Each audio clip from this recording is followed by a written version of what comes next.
नमस्कार, आज है 14 जुलाई दिन सोमवार। ये बीबीसी हिंदी का पॉडकास्ट दिन भर पूरा दिन पूरी खबर है। मेरा नाम है मोहम्मद शाहिद और मैं हूँ सुमिरनप्रीत कौर। डोनाल्ड ट्रंप ने यूक्रेन को बेहद उन्नत हथियार देने की बात कही और पुतिन से जताई नाराजगी।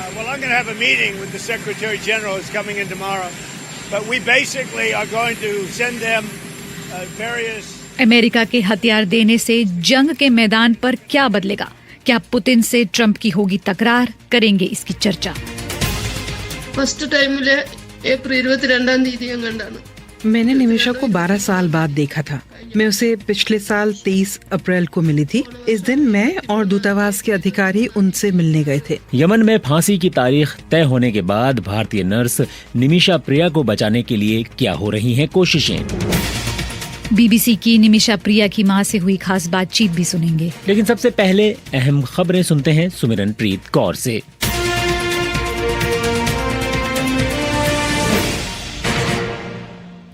शंघाई सहयोग संगठन यानी SCO के सम्मेलन में भाग लेने के लिए एस जयशंकर चीन के दौरे पर हैं। भारत के विदेश मंत्री एस जयशंकर ने आज चीन के उपराष्ट्रपति हान झेंग के साथ मुलाकात की। मुलाकात की जानकारी एस जयशंकर ने सोशल मीडिया प्लेटफॉर्म X पर दी। एस जयशंकर ने कहा, हमने हमारे द्विपक्षीय संबंधों में हुए सुधार को रेखांकित किया। दोनों नेताओं ने विश्वास जताया कि यात्रा के दौरान होने वाली बातचीत इस सकारात्मक दिशा को बनाए रखेगी।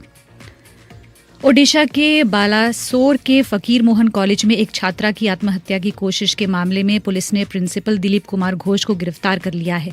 शनिवार को कॉलेज में एक छात्रा ने एक अध्यापक पर यौन उत्पीड़न का आरोप लगाते हुए आत्महत्या की कोशिश की थी। छात्रा की हालत गंभीर है और भुवनेश्वर एम्स में उनका इलाज चल रहा है। छात्रा के परिवार का आरोप है कि बीते कई महीनों से उसके साथ यौन उत्पीड़न हो रहा था और उसने इसके खिलाफ कॉलेज प्रशासन से शिकायत भी की थी, लेकिन इस मामले में कोई कार्रवाई नहीं होने पर छात्रा ने ऐसा कदम उठाया। भारत की राष्ट्रपति द्रौपदी मुर्मू ने केंद्र शासित प्रदेश लद्दाख के उपराज्यपाल डॉक्टर BD मिश्रा का इस्तीफा स्वीकार कर लिया है। राष्ट्रपति द्रौपदी मुर्मू ने हरियाणा और गोवा के नए राज्यपाल भी नियुक्त किए हैं। लद्दाख में नए उपराज्यपाल की नियुक्ति भी की गई है। प्रोफेसर असीम कुमार घोष हरियाणा के राज्यपाल होंगे। वहीं पूसापति अशोक गजपति राजू को गोवा का राज्यपाल नियुक्त किया गया है। कविंदर गुप्ता लद्दाख के नए उपराज्यपाल होंगे। ईरान की सरकारी न्यूज एजेंसी फार्स के अनुसार देश के राष्ट्रपति मसूद पेजेश्कियान पिछले महीने हुए इसराइल के हमले में मामूली रूप से घायल हो गए थे। इस्लामिक रेवोल्यूशनरी गार्ड कोर की करीबी फार्स न्यूज एजेंसी ने बताया कि 16 जून को तेहरान में एक सीक्रेट अंडरग्राउंड फैसिलिटी में राष्ट्रपति Masoud Pezeshkian supreme national security council की इमरजेंसी मीटिंग में शामिल थे। इस दौरान इसराइल ने सीक्रेट अंडरग्राउंड फैसिलिटी के एंट्री पॉइंट्स पर हमले किए। रिपोर्ट्स के अनुसार राष्ट्रपति मसूद पेजेश्कियान के पैर पर चोट आई। फार्स की रिपोर्ट स्वतंत्र रूप से वेरीफाई नहीं की जा सकती है। इसराइल ने भी इस रिपोर्ट पर अब तक कोई टिप्पणी नहीं की है। और अंतरिक्ष यात्री भारत के शुभांशु शुक्ला धरती के लिए रवाना हो गए हैं। एक्सियम 4 मिशन में शामिल ड्रैगन स्पेसक्राफ्ट की ISS से अनडॉकिंग सक्सेसफुली हो गई है।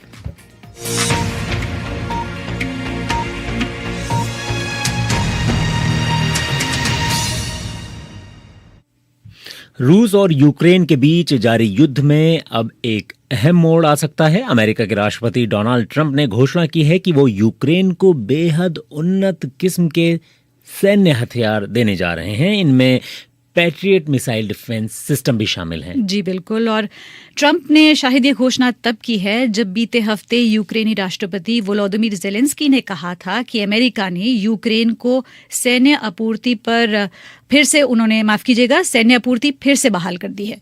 अमेरिका के राष्ट्रपति डोनाल्ड ट्रंप आज हथियार आपूर्ति की पूरी जानकारी साझा करेंगे। उन्होंने पहले ही अपने ट्रूथ सोशल अकाउंट पे कह दिया है कि ये बिग स्टेटमेंट होने वाला है और इसके अलावा अमेरिकी हथियारों को लेकर उन्होंने बहुत कुछ अपने सोशल मीडिया अकाउंट पे कहा है। ट्रूथ पर उनकी नेटो चीफ मार्क रूटे के साथ जो है वॉशिंगटन DC में बातचीत होने जा रही है।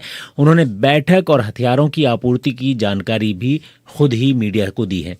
Well, I'm going to have a meeting with the Secretary General who's coming in tomorrow, but we basically are going to send them various तो डोनाल्ड ट्रंप कह रहे हैं हमारी सेक्रेटरी जनरल के साथ बैठक होने जा रही है। दरअसल हम यूक्रेन को बेहद उन्नत किस्म के हथियार देने जा रहे हैं और वो उसका हमें पूरी तरह से भुगतान करेंगे और यही हम चाहते हैं। इसके लिए हम नहीं बल्कि यूरोपीय संघ भुगतान कर रहा है, लेकिन हम इसे भेजेंगे क्योंकि हमारे लिए ये बिजनेस भी है और हम उन्हें पेट्रियट इसलिए देंगे क्योंकि इसकी उन्हें बहुत ज़रूरत है। पुतिन ने बहुत सारे लोगों को चौंकाया है क्योंकि वो बहुत अच्छे तरीके से बात करते हैं और फिर उसी शाम बम बरसा देते हैं और ये समस्या वाली बात है और ये मुझे नहीं पसंद। डोनाल्ड ट्रंप ने ये साफ कहा है कि उन्हें 100% का भुगतान किया जाएगा, यानी कि वो साफ कह रहे हैं कि जो हथियार दिए जाएंगे उसका पैसा भी आएगा।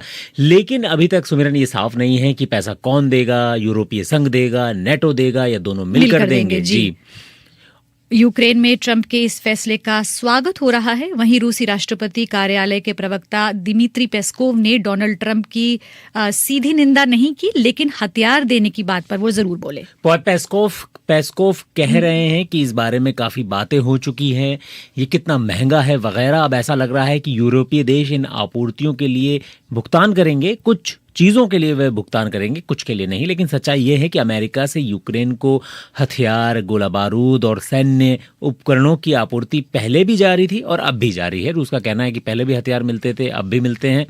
और वहीं अमेरिका के विशेष दूत जनरल कीथ केलॉग से यूक्रेनी राष्ट्रपति की मुलाकात हुई है और उन्होंने एक्स पर पोस्ट करके इसकी जानकारी भी दी और जेलेंस्की के भी कुछ बात सामने आई है। बिल्कुल, वो जो मुलाकात हुई है कीथ केलॉग से वो बहुत अहम मुलाकात थी। वो पहुंचे हैं वहां पर और कहा जा रहा है कि सीज फायर को लेकर भी कुछ चर्चाएं हुई हैं और जो आज घोषणा हो सकती है उसके ऊपर भी कुछ चर्चा हुई है। जेलेंस्की ने क्या कहा, सुनते हैं। We are thankful to President Trump for his all messages and very strong Zelensky कह रहे हैं हम राष्ट्रपति ट्रंप के शुक्रगुजार हैं कि उन्होंने हथियारों की आपूर्ति को बहाल किया। हमने पहले भी बातचीत की थी जो कि दोनों देशों के लिए बहुत सकारात्मक रही है। हमने जनरल से भी एयर डिफेंस को लेकर बातचीत की है, ये जेलेंस्की ने अभी कहा है। कुछ ही देर पहले मुलाकात हुई है। हालांकि ट्रंप ने अब तक शायद ये साफ नहीं किया है कि वो कौन से हथियार देंगे, लेकिन ये जरूर बात बता दी है कि वो पेट्रियट मिसाइल देंगे और Ukraine patriot missile defence system का इस्तेमाल करता रहा है। अब यहाँ जान लेते हैं कि आखिर ये जो पेट्रियट मिसाइल है ये है क्या। तो जी बताएं सुमिरन। अभी तक ये क्लियर नहीं है कि क्या हथियार दिए जाएंगे, लेकिन जिसकी सबसे ज्यादा चर्चा है वो पैट्रियट जो है मिसाइल डिफेंस सिस्टम, उसकी चर्चा है। ये जो पैट्रियट है ये जमीन से हवा में मार करने वाली मिसाइल है और जब यूक्रेन रूस जंग शुरू हुई 2022 में, उसके बाद से ये चर्चा होने लगी कि किस तरीके से इस मिसाइल को अमेरिका दे, लेकिन अमेरिका ने 2023 में दे दिया था। और पैट्रियट की जो फुल फॉर्म है वो है phased array tracking radar to intercept on target. इसे दुनिया का सबसे बेहतरीन मिसाइल डिफेंस सिस्टम माना जाता है और ये मिसाइल ध्वनि की आवाज से 5 गुना अधिक गति से चलती है। सोचिए कितनी तेज हुई, यानी कुछ ही सेकंड के भीतर ही ये मिसाइल सुपरसोनिक स्पीड पकड़ लेती है। आम भाषा में बताएं तो ये दुश्मन की मिसाइल को ऐसे हिट करती है जैसे मानो बंदूक से चली गोली दूसरी गोली से टकरा जाए। बिल्कुल। और अमेरिका ये मिसाइल सिस्टम यूक्रेन के अलावा जो है वो Netherlands, Poland, Germany, Japan, Israel, Saudi Arab, Kuwait, Taiwan, Greece, Spain, UAE, Qatar, Romania और स्वीडन को बेच चुका है। और अगर मैं बात करूं कि सबसे पहले चर्चा में जब आई, सबसे पहले इसका इस्तेमाल कब हुआ था, तो गल्फ वॉर, बिल्कुल 1991 के गल्फ वॉर के बाद जो है ये चर्चा में आई थी। इस मिसाइल ने खाड़ी की पहली जंग में सद्दाम हुसैन की स्कड मिसाइलों को जो था वो मार गिराया था। दूसरे इराक युद्ध में भी इनका इस्तेमाल हो चुका है और साल 2014 में इसराइल ने तो इस मिसाइल से सीरिया के सुखोई लड़ाकू विमानों को मार गिराने का दावा किया था। वहीं रूस यूक्रेन जंग में कई रूसी बैलिस्टिक मिसाइल को ध्वस्त किया था। वहीं ये भी दावे किए गए कि डिफेंस सिस्टम ने सुखोई 34 और A-50 को भी ध्वस्त किया था, लेकिन हालांकि बीबीसी इसकी पुष्टि नहीं करता तो है। ये है पैट्रियट मिसाइल डिफेंस सिस्टम जिसकी चर्चा हो रही है, लेकिन अभी भी क्लियर नहीं है। मैं फिर ये बात बोल रहा हूँ कि कौन कौन और हथियार शामिल हो सकते हैं, वो अब ट्रंप जब घोषणा करेंगे वॉशिंगटन में नेटो चीफ के बाद फिर इससे क्लियर होगा। अब हम सीधा रुख करते हैं इस पॉडकास्ट में। हमारे साथ जुड़ चुके हैं जवाहरलाल नेहरू विश्वविद्यालय के centre for Russian and central Asian studies के प्रोफेसर राजन कुमार। राजन जी, पहला सवाल मेरा यही है कि अमेरिका के इस फैसले से जो ट्रंप ने किया है कि वो हथियार देने जा रहे हैं, इससे जंग का जो मैदान है उस पर क्या असर पड़ता दिखते हैं? क्योंकि हाल ही में हमने देखा था कि रूस जो है उसने बड़ी आक्रामकता से यूक्रेन पर बड़े बड़े हमले किए थे, जिसमें एक साथ सिलसिलेवार कई कई ड्रोन्स अटैक हो रहे थे, कई जगहों पर हमले हो रहे थे। अब क्या फर्क पड़ता देखते हैं आप? देखिए, अभी जो डील हुआ है या जिस पे एग्रीमेंट हुआ है, जिसमें बोला जा रहा है कि पेट्रियट मिसाइल सिस्टम देंगे, और अगर गार्डियन इत्यादि जो न्यूज़पेपर्स हैं उसकी बात माने, और एक्सियोस एक दूसरा न्यूज़ रिपोर्टिंग आइटम है, उसमें बोला जा रहा है कि 10 पेट्रियट मिसाइल सिस्टम देंगे, अमेरिका देगा यूक्रेन को। लेकिन उसका रास्ता होगा कि अमेरिका यह बोल रहा है कि वह इस पे पैसे खर्च नहीं करेगा, क्योंकि एक पेट्रियट का जो कॉस्ट होता है $1 बिलियन होता है। तो वह बोल रहा है कि उसको यूरोप लेगा और यूरोप फिर यूक्रेन को देगा। उसमें जो अभी तक जो क्लैरिटी है, उसमें नॉर्वे एक पेट्रियट सिस्टम खरीद रहा है और जर्मनी 2 खरीद रहा है, और कुल 10 देने का प्लान है। यह इस प्लान को इस तरह से देखें कि जब बाइडेन एडमिनिस्ट्रेशन था तो उस समय उन्होंने प्रॉमिस किया था कि यूक्रेन को 30 पेट्रियट मिसाइल सिस्टम देंगे, जिसकी डिलीवरी नहीं हो पाई थी। उसके बाद सत्ता परिवर्तन हो गया था अमेरिका में, और उसके बाद ट्रंप ने रोक दिया था उसको। तो अभी फिर से शुरुआत हो रही है। तो उसमें पेट्रियट मिसाइल सिस्टम एक है। उसके अलावा जो जिसकी संभावना बताई जा रही है और जिसकी यूक्रेन की काफी कमी है, उसमें 155 mm एक आर्टिलरी राउंड होता है, उसकी कमी थी।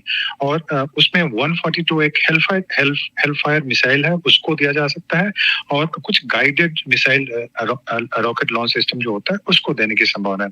तो अब इससे यूक्रेन को फायदा यह होगा कि जिस ढंग से अभी अटैक्स बढ़ गए थे रूस की तरफ से, तो उसको काफी हद तक उसको रोकने में यूक्रेन सक्षम होगा। और चूंकि पेट्रियट का जो रेंज होता है लगभग 150 किलोमीटर तक वो ट्रैक कर सकता है, तो काफी हद तक संभावना है कि जो ड्रोन के अटैक्स हो रहे हैं रूस की तरफ से, और कुछ जो मिसाइल के अटैक्स हो रहे हैं जो कि साधारण मिसाइल है, रूस के पास मैं बता दूं वैसे भी मिसाइल है जिसको पेट्रियट भी ट्रैक नहीं कर सकता है। लेकिन अभी तक कुछ ढंग का मिसाइल रूस नहीं यूज कर रहा था। लेकिन इसके आने से यह हो रहा है कि यूक्रेन को काफी प्रोटेक्शन मिलेगा, और जो एरियल जो डिफेंस है उसको काफी मजबूती मिलेगी। लेकिन अभी मैं बता दूं कि आखिर क्या हुआ कि पुतिन ने अपनी स्ट्रैटेजी को बदल दिया। वो सीज फायर की बात अब नहीं कर रहे हैं, और ट्रंप का फ्रस्ट्रेशन बढ़ता जा रहा है।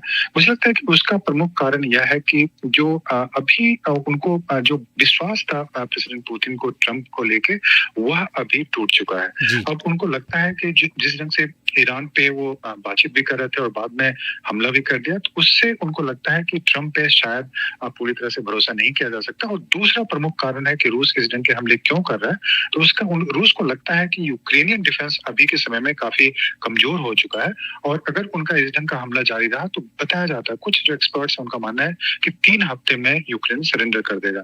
तो उनको लगता है कि अगर इस ढंग का अग्रेसिव जो अभी अटैक हो रहा है यह अगर चलता रहा तो यूक्रेन अपने आप को डिफेंड नहीं कर पाएगा, और वो चाहते हैं कि पेट्रियट इत्यादि आने से पहले इस ढंग की संभावना बने, जिससे कि वहां का डिफेंस पूरी तरह से कोलैप्स कर जाए। तो राजन जी, हमने यहाँ एक बयान देखा ट्रंप का जो कहते हैं कि अच्छे से पुतिन बात तो करते हैं और शाम को बम बरसाते हैं, ये मुझे पसंद नहीं है। अब तक ट्रंप के पक्ष में बातचीत, माफ कीजिएगा, पुतिन के पक्ष में ही थे ट्रंप, और अब वो पुतिन से साफ नजर आ रहे हैं। तो क्या इसका मतलब ये है कि अब वो सीधे तरह से तकरार के मूड में है? देखिए, इसके 2 मायने निकाले जा सकते हैं। पहला तो इसका अर्थ यह भी हो सकता है कि दोनों देश, चूंकि उनको लगता है कि निगोशिएशन की संभावना है, बहुत जल्दी बन सकती है, तो उनको लगता है कि अगर निगोशिएशन हो भी तो काफी स्ट्रेंथ से हो। लेकिन यह जो आर्गुमेंट है काफी कमजोर आर्गुमेंट है। जो सबसे मजबूत आर्गुमेंट यह है कि उनको रूस को लग रहा है कि अभी जल्दी से जो यूक्रेन का इलाका है जितना मैक्सिमम है उसको अपने अधीन में, अपने कंट्रोल में ले लिया जाए, और उसके बाद जो भी बातचीत होगी उसमें वो शामिल होगा। तो मुझे लगता है कि इसी की संभावना ज्यादा लग रही है अभी तो। जी। और मेरे राजन जी, एक सवाल और इसमें मैं जोड़ना चाह रहा था कि आपने जिस तरीके से कहा कि यूक्रेन अब बड़ा कमजोर लग रहा था, रूस को एयर डिफेंस सिस्टम उसका कमजोर लग रहा था, क्या अब इस मामले में ये माना जाए कि सीज फायर जैसी कोई उम्मीद नजर नहीं आती है? यह कहना थोड़ा मुश्किल है, क्योंकि देखिए बैक चैनल डिप्लोमेसी भी दोनों देशों में चल रहा है। अभी आसियान की मीटिंग हुई थी, वहाँ पे रूबियो और लावरोव इत्यादि की मीटिंग भी हुई थी। तो बैक चैनल में एक वहाँ पे कुछ बातें भी हो रही है, और ऊपर से आप देखेंगे कि दोनों काफी एग्रेसिव पोस्चरिंग दिखा रहे हैं कि यूक्रेन को भी बचाने की कोशिश हो रही है अमेरिका के द्वारा, क्योंकि उनको लगता है कि अगर यूक्रेन कोलैप्स कर गया तो फिर पुतिन से नेगोशिएशन का कोई मतलब नहीं रह जाता है। तो यह भी हो सकता है इसका कि यूक्रेन को सपोर्ट करें और यूक्रेन को सपोर्ट करके उसको इस पोजीशन में ले आए, ताकि अगर नेगोशिएशन हो तो एक पोजीशन ऑफ स्ट्रेंथ, यानी कि शक्ति के साथ आप जो समझौता करते हैं उस ढंग की संभावना हो। और दूसरा यह हो सकता है कि शायद ट्रंप पुतिन पे पूरा उनका विश्वास जो है पूरी तरह खत्म हो गया। अब उनको लगता है कि और इस ढंग से अब यूक्रेन को प्रोटेक्ट करना जरूरी है और यूरोप के साथ भी सहयोग को बढ़ाना जरूरी है। तो ये दूसरी संभावना भी हो सकती है। अब एग्जैक्टली क्या हो रहा है यह मुझे लगता है कहना थोड़ा मुश्किल है। जी राजन जी, एक चीज और ये इसमें देखने को बहुत अहम चीज मिल रही है। आपने कहा कि वो यूक्रेन को प्रोटेक्ट करना चाह रहे हैं डोनाल्ड ट्रंप, लेकिन दूसरी तरफ देखते हैं कि वो साफ साफ कह रहे हैं कि 100% जो है वो सारा का सारा पैसा यूरोप देगा, नेटो देगा। यानी वो अपने आप को एक तरीके से एक बिजनेसमैन वाले मोड में भी दिखाना चाहते हैं। अमेरिका कुछ नहीं दे रहा है, सिर्फ हथियार दे रहा है और उसका पैसा भी ले रहा है। तो ये क्या रणनीति है? जी बिल्कुल, देखिए ट्रंप काफी ह्यूमिलिएटेड फील कर रहे हैं, क्योंकि जिस ढंग के वो स्टेटमेंट उन्होंने शुरू में दिया था, जिसमें उन्होंने बोला था कि वो एक दिन के अंदर 24 घंटे में सीज फायर करवा देंगे। पुतिन को जानते हैं, उन्होंने कभी रूस को कभी कंडेम भी नहीं किया था, रूस के आक्रमण को कभी कंडेम नहीं किया था, और रूस से एग्रीमेंट, रेयर अर्थ, पेट्रोलियम इत्यादि पे एग्रीमेंट की भी बात हो रही थी। लेकिन मुझे लगता है कि अभी भी जो स्टेटमेंट उनका है वो वेग स्टेटमेंट है, बहुत ही एक क्लियर, जो जिस ढंग का यूक्रेन को सपोर्ट करने की बात होनी चाहिए वो नहीं कर रहे हैं। वो बोल रहे हैं कि यूरोप के माध्यम से देंगे, वो खुद वो नहीं देंगे, और उसमें नेटो भी नहीं, इसमें इंडिविजुअल कंट्री उस वेपन सिस्टम को खरीदेगा और वो यूक्रेन को देगा। दूसरी बात वह कर रहे हैं, वह भी बहुत रोचक है। वो बोल रहे हैं कि जो दूसरा कंट्री रूस के साथ ट्रेड करता है उसको भी सैंक्शन करेंगे 500%, यानी कि उस दायरे में चीन, भारत और इंडोनेशिया इत्यादि जो देश वहां से इंपोर्ट करते हैं तेल का, ये सारे आ जाएंगे। तो एक तरह से मुझे लगता है कि रूस पे काफी दबाव बनाने की कोशिश हो रही है, और उनको लगता है कि अगर कोई समझौता अगर नहीं हुआ तो उस कंडीशन में अभी एक बिल लाने की कोशिश करेंगे अमेरिका में, कांग्रेस में, और उस बिल के माध्यम से सेकेंडरी सैंक्शन जो होता है ये सब लगाने की कोशिश करेंगे। तो लेकिन अभी भी आपने बिल्कुल सही कहा कि उनके स्टेटमेंट वेग हैं। पूरी तरह से जो यूक्रेन को सपोर्ट करना चाहिए वैसा नहीं दिख रहा है। और मैं बता दूं कि इस अगर पेट्रियट मिसाइल सिस्टम भी देता है तो उसमें युद्ध की स्थिति में बहुत परिवर्तन की संभावना नहीं है, क्योंकि जब तक ग्राउंड पे फोर्सेस अमेरिका का नहीं होगा या यूरोप का नहीं होगा तो यह मान के चले कि रूस उसको नहीं, रूस वहां पे फिर झुकेगा नहीं, क्योंकि रूस को लगता है कि ये सारे देश बाहर से सपोर्ट करेंगे। इनका जो इंटरनल पॉलिटिक्स है काफी डिवाइडेड है और बहुत हद तक यूक्रेन को सपोर्ट नहीं कर सकते, उसका फायदा पुतिन उठा रहे हैं। तो यानी कि कुल मिला के देखा जाए तो सिर्फ इसमें जो एक हथियारों की दौड़ है और हथियार बेचने का जो एक एजेंडा होता है वो भी नजर आ रहा है कि वो चलता रहेगा और जंग वहीं की वहीं अटकी रहेगी। जी जी बिल्कुल, मुझे इससे देखिए एक अभी इस युद्ध के बढ़ने की संभावना लग रही है, क्योंकि अगर अमेरिका भी वहां पे यूरोप के माध्यम से सप्लाई करता है और रूस में भी, और अगर सीज फायर की संभावना नहीं है तो एक तरह से लंबे युद्ध की तैयारी चल रही है दोनों ग्रुप्स में। और सीज फायर की संभावना तो मुझे लग रहा है कि अभी बिल्कुल भी नहीं लग रहा है। और आपने सही बोला कि जो अमेरिका जो वहां पे कोशिश कर रहा है वह है कि अपने आर्म्स को फिर से यूरोप में पूरी तरह से बेचने की कोशिश कर रहा है, यानी कि जो बिजनेसमैन का जो एटीट्यूड आपने बताया था ट्रम्प का, वो वहां पे दिख रहा है कि वो अमेरिकन पैसे को नहीं देंगे, अमेरिकन मिसाइल सिस्टम को यूरोप के माध्यम से देंगे, डायरेक्टली यूक्रेन को नहीं देंगे। तो यह कहीं ना कहीं उनकी जो बिजनेस वाली पॉलिटिक्स है उसकी वो कैसे फेल हो रहा है हर एक जगह पे, चाहे वो ईरान की बात करूं या यहाँ पे भी रूस में भी। वह अंतर्राष्ट्रीय राजनीति को आप एक प्रॉपर्टी और प्रॉपर्टी नेगोशिएशन के रूप से नहीं देख सकते। उसके डायनेमिक्स अलग होते हैं, उसके इश्यूज अलग होते हैं। और दुख की बात यह है कि ट्रंप पूरे जो इंटरनेशनल पॉलिटिक्स है उसको प्रॉपर्टी डीलिंग के रूप में देखते हैं। इस कारण से आपने देखा कि सारे जगहों पे युद्ध की संभावना बढ़ती जा रही है। जी, ये बहुत बहुत शुक्रिया। तो ये थे जवाहरलाल नेहरू विश्वविद्यालय के centre for Russian and central Asian studies के प्रोफेसर राजन कुमार। सुमिरन जो बता रहे थे कि किस तरीके से ट्रंप की एक पॉलिसी जो रही वो युद्ध शांत कराने की थी, युद्ध रुकवा देने की थी, रूस यूक्रेन युद्ध रुकवा देने की थी, लेकिन अब वैसे हालात नजर नहीं आ रहे हैं। दिन की बड़ी खबर, चाहे भारत में हो या दुनिया में कहीं और, जो हुआ केवल वही नहीं, ऐसा क्यों हुआ जानिए वो भी। खबर के आगे क्या है, खबर की परतों के बीच क्या छिपा है, पहले समझे फिर समझाएं। बीबीसी हिंदी का न्यूज पॉडकास्ट दिन भर, पूरा दिन पूरी खबर। हमारी खबरों को पढ़ें bbchehindy.com पर। आप हमें व्हाट्सएप, इंस्टा और यूट्यूब पर भी फॉलो कर सकते हैं। तो ये था और ये है बीबीसी हिंदी का पॉडकास्ट दिन भर पूरा दिन पूरी खबर। आप हमें अलग अलग प्लेटफॉर्म्स पर सुन सकते हैं, चाहे गाना हो, चाहे स्पॉटिफाई हो, एप्पल हो। और आप जानते हैं कि आखिर पॉडकास्ट में आगे क्या है। ഫസ്റ്റ് ടൈമില് ഏപ്രിൽ 22 തീയതി ഞാൻ കണ്ടാണ്. मैंने निमिषा को 12 साल बाद देखा था। मैं उसे पिछले साल 23 अप्रैल को मिली थी। इस दिन मैं और दूतावास बात करेंगे यमन के नागरिक अब्दो मेहदी की हत्या के आरोप में सालों से सना के जेल में बंद निमिषा प्रिया की।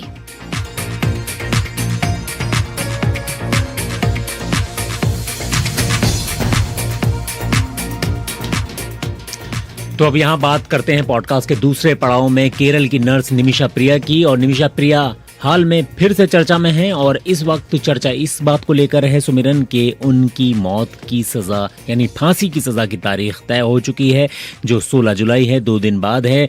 यमनी नागरिक तलाल अब्दो मेहदी की हत्या के आरोप में निमिषा प्रिया को मौत की सजा मिली थी और वो जो है 2017 से जो है सना के केंद्रीय जेल में बंद है। निमिषा के परिवार का कहना है कि फांसी की तारीख उनको बताई गई थी, जो 16 जुलाई मुकर्रर की गई है और निमिषा प्रिया को साल 2017 में गिरफ्तार किया गया था, जैसे हमने बताया। और इस मामले में ये एक बड़ा लंबा मामला है जो काफ़ी दिनों से चला आ रहा है और इसमें कई कड़ियां हैं और उसको जानना भी बहुत ज़रूरी है कि मामला शुरू कहाँ से हुआ था। जी बिल्कुल। तो उन पर अपने एक्स बिजनेस पार्टनर की हत्या का आरोप है। निमिषा केरल की रहने वाली हैं। साल 2008 में उन्हें यमन में नर्स की नौकरी मिली थी। 2011 में निमिषा ने टॉमी थॉमस से शादी की, लेकिन थॉमस को यमन में नौकरी नहीं मिली और वो भारत लौट आए, जिसके बाद निमिषा ने ये डिसाइड किया कि वो यमन में अपना क्लिनिक खोलेंगी। लेकिन यमन में बिजनेस करने के लिए आपको एक लोकल पार्टनर होना चाहिए और 2014 में निमिषा और उनके business partner Talal Abdo Mehdi ने मिलकर एक क्लिनिक खोला और 2017 में मेहदी की मौत हो गई, जिनकी हत्या का आरोप अब निमिषा पर है। एक्चुअली ऐसा हुआ सुमिरन के, जिस तरीके की हमें रिपोर्ट मिलती रही, हमने पढ़ा, उसमें ये दावा किया जाता है, निमिषा ने जो अपने परिवार को बताया और वो बताती हैं कि साल 2017 में वो जब गई वहाँ पर तो जो अब्दो मेहदी पर आरोप थे कि उन्होंने किस तरीके से उनका पासपोर्ट जब्त कर लिया था, उनके साथ हिंसा की थी और उस हिंसा से भागने के लिए, उस कैद से भागने के लिए उन्होंने पासपोर्ट के लिए मेहदी को नींद का इंजेक्शन दिया था और वो जो है डोज ज़्यादा हो गई थी, जिसके बाद उनकी मौत हो गई। और फिर उसके बाद वाटर टैंक से यमनी नागरिक तलाल अब्दो मेहदी का शव बरामद हुआ था। जी बिल्कुल, जैसा कि आपने बताया, अब सज़ा को चंद ही दिन बचे हैं। जो तारीख तय हुई है वो है 16 जुलाई, लेकिन बचाने की कोशिशें अभी हो रही है और भारत के सुप्रीम कोर्ट में भी ये मामला पहुंचा हुआ है और सुप्रीम कोर्ट में इस मामले पर आज सुनवाई भी हुई, जहां सरकार, जो भारतीय सरकार है, उन्होंने ये कहा कि सब तरह के प्रयास किए गए हैं उन्हें बचाने के लिए। अटॉर्नी जनरल आर वेंकटमणि ने सुप्रीम कोर्ट से कहा कि भारत सरकार ने जो कुछ संभव था वो सब किया है। उन्होंने ये भी कहा कि सरकार ने अपने पास अभी जो सभी विकल्प हैं उनका उपयोग किया है, वो सब एक्सप्लोर किया गया है। भारत सरकार एक सीमा तक ही जा सकती है। अटॉर्नी जनरल ने अदालत को ये भी जानकारी दी कि सरकार ने इस मामले में औपचारिक तरीकों से भी बातचीत करने की कोशिश की, लेकिन कोई परिणाम नहीं निकला। वहीं याचिकाकर्ता ने कोर्ट से कहा कि मामले में सरकार को निर्देश दे कि वो निमिषा की फांसी को रोकने के लिए कूटनीतिक हस्तक्षेप करे, लेकिन अब क्योंकि कुछ ही दिन बचे हैं और कोर्ट की क्या लिमिटेशन है, यही सब जानने के लिए थोड़ी देर पहले मैंने बात की बीबीसी के लीगल कॉरेस्पॉन्डेंट उमंग पोद्दार से। जी, पहले तो ये पिटीशन वो बॉडी ने दायर किया है जो उनको बचाने की कोशिश कर रही है, जिसका नाम है सेव निमिषा प्रिया इंटरनेशनल एक्शन काउंसिल। तो उनकी कोर्ट से ये मांग थी कि वो यूनियन गवर्नमेंट को ये कहें कि आप अपने जितने डिप्लोमेटिक चैनल्स हैं उसको यूज़ करके ये बस आप ये कर सकें कि उनको डेथ पेनल्टी ना मिले। उन्होंने ये भी कहा कि जो ये रहता है, जो पैसे देने की সারা দেশে আইন শৃঙ্খলা পরিস্থিতির অবনতি, ब्लड मनी, जो ब्लड मनी की बात थी, तो उन्होंने कहा कि हमने ब्लड मनी की भी हमने जुगाड़ कर लिया है जितना ब्लड मनी चाहिए। अगर और ज़्यादा ब्लड मनी चाहिए तो हम उसे भी इकट्ठा कर सकते हैं, पर बस हमें गवर्नमेंट से इतनी मांग है कि वो अपनी कोशिश करके उनको एग्जीक्यूट होने से बचा ले। तो इस पर जो अटॉर्नी जनरल है हमारे आर वेंकटरमणी, वो अपीयर किए। उनका एक तो पहले ये कहना था कि ऐसा नहीं है कि सरकार कुछ नहीं कर रही है, और उन्होंने कहा कि ये ऐसा मुद्दा है जिस पर अगर पब्लिकली बहुत चीज़ें बोली जाए तो बैकफायर भी कर सकती हैं।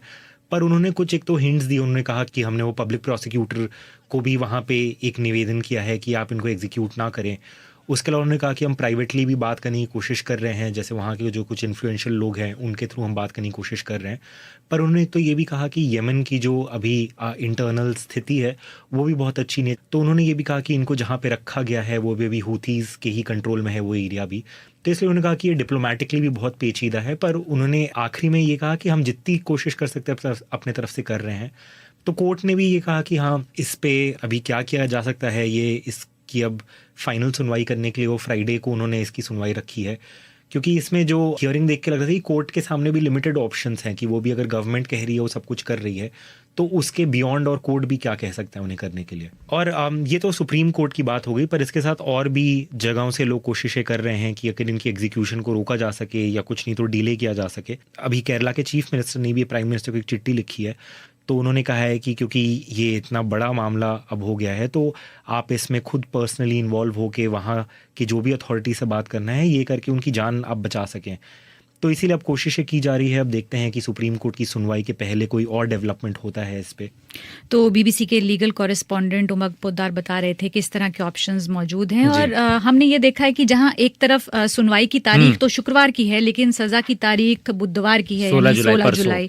लेकिन यमन में इस्लामी शरिया कानून है, वो एक उम्मीद बची हुई थी जो बचाने की थी निमिषा प्रिया को, ब्लड मनी ऑफर करके अगर जो सजा है उस पर माफी मिल सके। जी, ब्लड मनी असल में एक पेशकश होती है जो पीड़ित परिवार को दी जाती है। अगर वो पैसा वो एक्सेप्ट कर ले तो उसको सजा की माफी हो सकती है। ये कोशिश की गई निमिषा प्रिया के वकील की ओर से, लेकिन उस पर अभी तक कोई डेवलपमेंट नहीं है। और कोई पिछले साल यमन गई प्रेमा कुमारी जो उनकी माँ है, अपनी बेटी से उन्होंने जेल में मुलाकात की और 11 जुलाई को उन्होंने बीबीसी तमिल से बात की। और बीबीसी तमिल के सिराज ने उनसे यही पूछा कि आखिर क्या हुआ जब पिछले साल वो अपनी बेटी से मिली थी।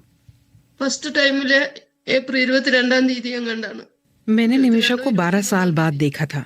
मैं उसे पिछले साल 23 अप्रैल को मिली थी। इस दिन मैं और दूतावास के अधिकारी उनसे मिलने गए थे। मुझे चिंता थी कि पता नहीं कि मैं उससे मिल पाऊंगी या नहीं। खैर, जब मैंने उसे देखा तो उसके साथ 2 और लोग आए थे। उन सब ने एक जैसे कपड़े पहने हुए थे। वो दौड़कर मेरे पास आए और मुझे गले लगाकर रोने लगी। मैं भी रोई। उसके साथ मौजूद लोगों ने मुझे रोने से मना किया, पर मैंने तो उसे 12 साल बाद देखा था। मेरे मरने तक वो दृश्य मैं कभी नहीं भूलूंगी। उस दिन वो ठीक लग रही थी। निमिषा मेरे सामने ऐसे व्यवहार कर रही थी जैसे वो खुश हो। जेल में लोग उसकी देखभाल ठीक तरह से कर रहे हैं। वो ठीक है और उसे देखकर ऐसा नहीं लग रहा था कि वो किसी जेल में है। निमिषाவோட டாட்டர் கிட்ட பேசுனீங்களா? क्या आपने निमिषा की बेटी से बात की? मेरी पोती से बात हुई है। जब भी वो बात करती मुझसे पूछती क्या माँ ने कोई मैसेज दिया है, क्या उसकी माँ को मैं घर ला पाऊंगी। वो कहती है जल्दी ही माँ के साथ भारत आ जाओ, मुझे अपनी माँ से मिलना है। जब निमिषा ने मुझे मैसेज किया तो मैंने उससे भी यही कहा। मैंने निमिषा से कहा मैं तुम्हें वापस ले जाऊंगी, मैं तुम्हारे बिना उनके सामने कैसे जा सकती हूँ। अगर तुम्हें कुछ हो गया तो मैं यहीं रह जाऊंगी, मैं वापस नहीं जा सकती। तो निमिषा की माँ प्रेमा कुमारी से बात की बीबीसी तमिल के सिराज ने। और अब बारी खेल की खबरों की।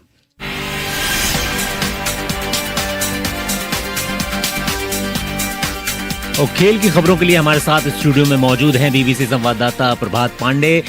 प्रभात जी, इंडिया इंग्लैंड टेस्ट मैच तीसरा चल रहा है लॉर्ड्स में, बहुत अहम पल हैं इस वक्त। जी शाहिद, बेहद रोमांचक मैच चल रहा है और जब भारत के लिए एक उम्मीद जगने लगी थी, बस अभी चंद लम्हों पहले जसप्रीत बुमराह 5 रन बनाकर आउट हुए और 9वें विकेट के लिए एक जो काफी उपयोगी साझेदारी चल रही थी जडेजा और बुमराह के बीच में, वो टूट गई है। एक बार फिर से भारतीय उम्मीदें थोड़ी सी धूमिल पड़ती हुई। हालांकि अभी भी एक विकेट बचा है, 193 रन भारत को जीतने के लिए बनाने हैं। अभी भारत जीत से थोड़ा दूर है, लेकिन थोड़ा दूर तो जरूर है, लेकिन हाथ में सिर्फ एक विकेट है, इसलिए वो थोड़े से रन इस समय पहाड़ जैसे लग रहे हैं। पहाड़ तो लगेंगे, 46 रन बचे हुए हैं जीतने के लिए, लेकिन उम्मीद तो जडेजा और अब सिराज पे ही बची हुई है। जी, जडेजा और सिराज पे बची हुई है। लेकिन शायद एक अच्छी बात ये रही कि ये T20 और वनडे के एक्साइटमेंट के बीच में टेस्ट क्रिकेट फॉर्मेट को अगर बचाना है तो इस तरह के टेस्ट मैचेस बहुत जरूरी हैं। बेहद रोमांचक टेस्ट मैच जिसके हर एक गेंद पे इस समय लोगों की नजर है, तो इस तरह के टेस्ट मैच जो है वो टेस्ट मैच फॉर्मेट के रियल ब्रांड एम्बेसडर हैं। इस तरह के टेस्ट मैचेस होते रहने चाहिए। चलिए, उम्मीद करते हैं कि इसका रिजल्ट भी बड़ा उत्साहजनक निकलने ही वाला है। और दीजिए इजाजत, दिन भर के इस पॉडकास्ट में कल आपसे फिर मुलाकात होगी। तब तक के लिए ताज़ा खबरों और विश्लेषण के लिए आपके साथ है bbchindi.com का पन्ना। स्टूडियो की जिम्मेदारी संभाल रहे थे अजीत सारथी। मुझे और सुमरिनप्रीत कौर को दीजिए इजाजत। नमस्कार।